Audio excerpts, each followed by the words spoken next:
Hi, my name is Sean. I'm with the NYC Guitar School, and today I want to show you how to play I Never Lie by country artist Zach Top. In particular, I want to base this version off of a recent live performance from Jimmy Fallon, loosely based on that. We'll be looking at the rhythm part. There's also another way to play this using a capo on the first fret, but I kind of wanted to get it a little closer to how he seems to like to play it live. Before we get started, we're going to be in a E-flat standard tuning, or you could think of it all just a half step down from where the guitar usually is. So we'll go over that real quick.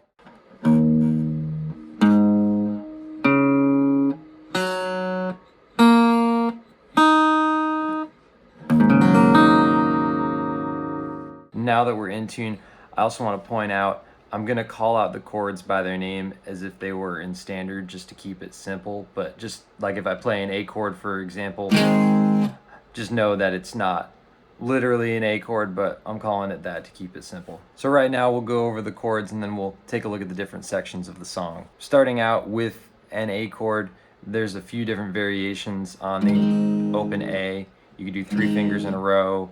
You could bar it. I'll show you the NYC Guitar School way, as I like to call it. So this has your second finger on the 2nd fret of the 4th string, your first finger on the 2nd fret of the 3rd string, and then your 3rd finger or your ring finger on the 2nd fret of the 2nd string. And we'll strum from the 5th string down to make this chord. So this is an A, not literally an A, but we're calling it an A. Next will be a typical open E shape. So this will have your 2nd finger, 2nd fret of the 5th string, your 3rd finger, 2nd fret on the 4th string, and then your first finger will be on the 1st fret of the 3rd string. This one, we're going to use all the strings, so this is an open E. Then the other 3 chords that we're going to use for this song are going to be bar chords. So the first one I'm going to look at, I'll call it a C sharp minor. I'm going to bar my pointer finger across the 4th fret, but I'm going to bar it from the 5th string down. Then I'm going to have my 3rd finger on the 6th fret of the 4th string, and my pinky or my 4th finger on the 6th fret of the 3rd string. The last thing I'm going to do is put my 2nd finger, my middle finger, on the 5th fret of the 2nd string. And for this one, it's an A form bar chord, so I'm going to strum from the 5th string or the A string down. It should sound like this. We'll look at an F sharp minor bar chord. So this is going to have my first finger across all the strings. So we're going to bar all the way across the 2nd fret. This will be an E form bar chord. So my 3rd finger will be on the 4th fret of the 5th string, and my pinky or my 4th finger will be on the 4th fret of the 4th string. No middle finger for this one because it's a minor shape. So for this one, we'll strum all the strings and it should sound like this.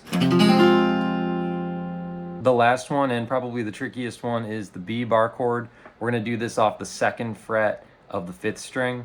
I'll show you the way I like to do it. And there's another way you can also do it that some people prefer. So the way that I like to do it, I have my first finger on the 2nd fret of the 5th string or the A string.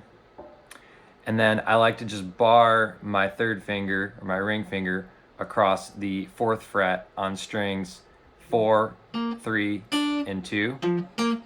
And then I just mute the 1st string so I don't accidentally play that note.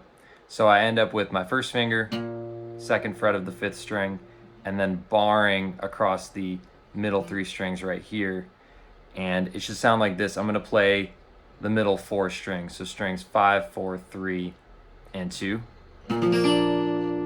But the major bar chord off of the A string is a pretty tricky shape, and a lot of people find it rather uncomfortable. So there's another way you can do it where your first finger is in the same spot, 2nd fret of the 5th string.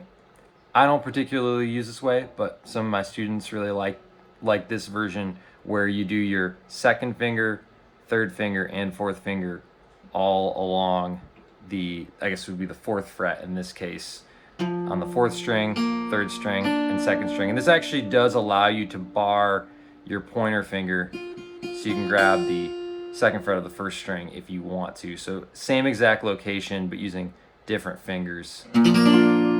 Get you the same chord with that extra note up top.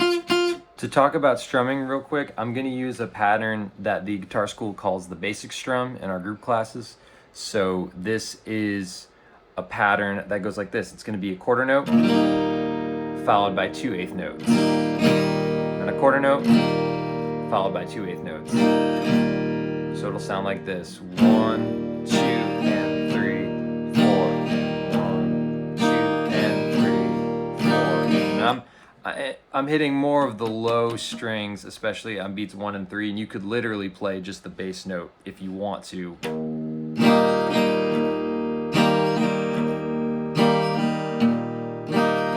could alternate between the 6th and 5th strings respectively, but I don't want to get too crazy with it right now. That's the general strum pattern I want to look at for this song, and you can vary it up as much as you want, throw in some singular strings and whatnot. It's pretty fluid and open, this type of music. So for the intro, we're going to start with a pickup on the A chord. So this will be 2 hits. It'll be beats 3 and 4. 1, 2, and then we're going to go to E. So 1, 2, 1. Then we have a half measure of E to A. 1, 2, and 3, 4, and 1, 2, 3. And then we'll hold the last measure of E like they do in the song. So in total, 3, 4, 1. 1, 2, 3, 4, 1, 4 for a whole note. And the live version, I believe they use this as an interlude as well in between verses, but I think in the recording it maybe just happens in the beginning and maybe one other spot. Then we move on to the verse. We get a measure of C sharp minor, a split measure between C sharp minor and A, to then 2 measures of E.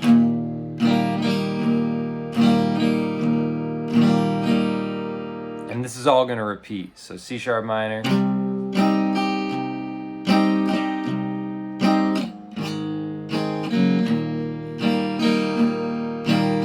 then we come back around to C sharp minor again.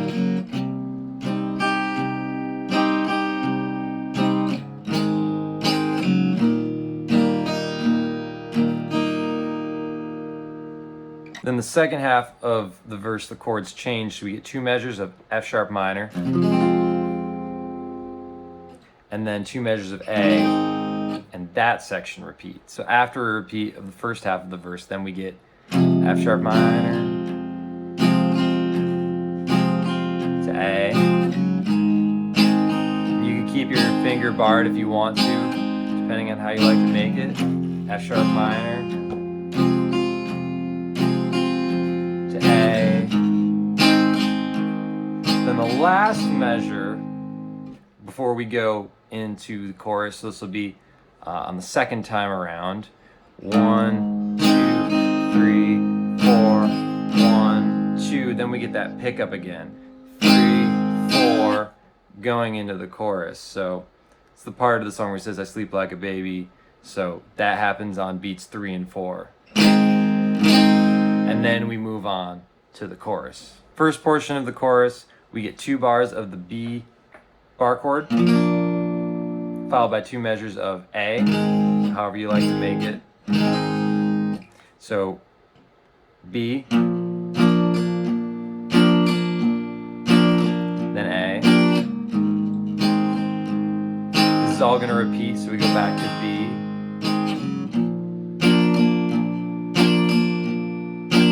back to A,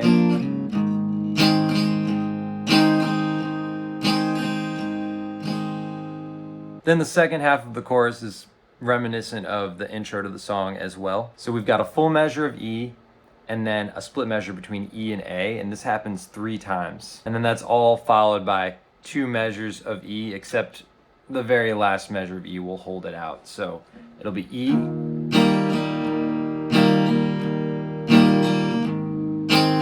back to E, this will be a split measure, split measure,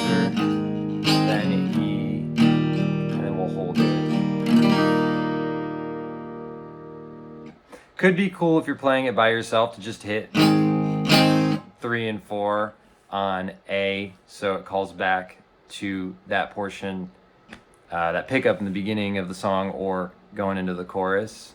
So once again, that's E, then A, E, A, E, A, then E for a whole measure, and then we'll hold it out. And then I believe in the live version you can go back to that interlude, or in the studio recording you're gonna head back to the verse. And that's all for now on how to play I Never Lie by Zach Top. I really hope you enjoyed this video. I do take requests, so feel free to leave a comment. I've got a bunch of them that I have to get to and get to work on, so I'm looking forward to that. Please feel free to follow New York City Guitar School at NYC Guitar School on all the social media platforms, Instagram, Facebook, our YouTube channel. Subscribe. We've got tons of videos, tons of lesson content on here that's all free for you to check out. And I will see you in the next one.